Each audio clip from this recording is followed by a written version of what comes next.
São bases, são compostos iônicos que, segundo a Reynolds, libera íons OH- quando solução aquosa. Então, aqui a gente tem o hidróxido de sódio. Quando a gente dissolve ele em água, ele vai liberar Na+, mais OH-. Então, a gente tem monobases, que tem só um OH-, tem dibases 2 OH-, tribases 3 OH- e tetrabases 4 OH-. A base, como ela é uma substância iônica, todas elas são sólidas a temperatura ambiente, a não ser a amônia. Então, elas podem ou não ser solúveis em água. As bases solúveis em água são bases formadas pelos metais do grupo 1. As bases parcialmente solúveis são formadas do grupo 2, exceto BOH2 e MgOH2. E aqui nas solúveis a gente tem a NH4 também, que é a amônia. E as insolúveis são as demais. Então, bases formadas pelos metais do grupo 1 e NH4+, são solúveis. Bases formadas pelos metais do grupo 2, exceto BeOH2 e MgOH2, são parcialmente solúveis. E as demais bases são insolúveis. Então, as bases solúveis e parcialmente solúveis são bases fortes, ou seja, quando em soluções aquosas, conduz corrente elétrica. E as bases insolúveis e NH4OH são fracas, ou seja, quando em solução aquosa, quase não conduzem eletricidade ou não conduzem. Isso a gente verifica se a gente fizer uma solução, colocar um circuito de uma lâmpada lá, nas bases fortes, elas vão acender e nas fracas não. A amônia é um caso especial de base, porque a amônia, se a gente olhar pela fórmula dela, ela é um composto molecular. Só que quando a gente dissolve esse composto em água, ele forma NH4OH. Esse NH4OH é chamado de amoníaco.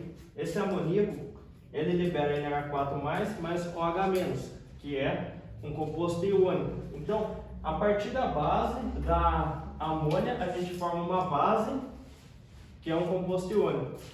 Por ela ser uma solução molecular, ela é gasosa a temperatura ambiente. Então, todas as bases são sólidas, exceto a amônia, que é um caso especial porque ela é formada por uma ligação molecular. Então, para a gente nomear uma base, como que a gente faz? A primeira regra que a gente tem são cátions com cargas fixas, ou seja, que a carga dele não muda. A gente tem os metais do grupo 1A e a prata, os metais do grupo 2A e o zinco e o alumínio. Nesses três casos aqui, a gente vai colocar hidróxido mais o nome do metal. Hidróxido de sódio, hidróxido de cálcio. E na segunda regra, são os cátions que podem mudar a carga. Ou seja, o cobre, por exemplo, ele pode ser mais 1, 2 mais. O mercúrio pode ser 1 mais, 2 mais. E assim por diante. Daí, como que a gente coloca o nome? A gente coloca hidróxido, o nome do metal e a carga dele. Que nem o ferro.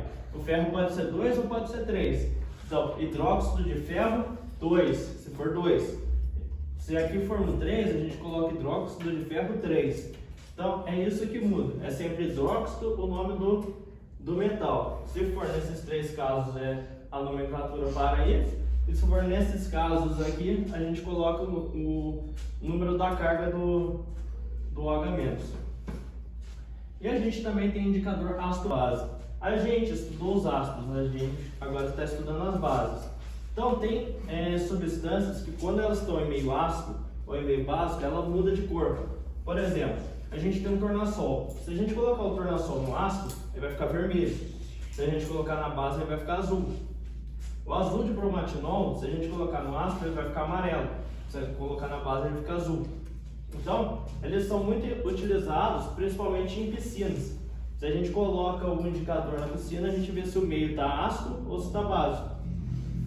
Daí a gente consegue identificar se está nos parâmetros que a gente precisa. Só ficou claro? Sim.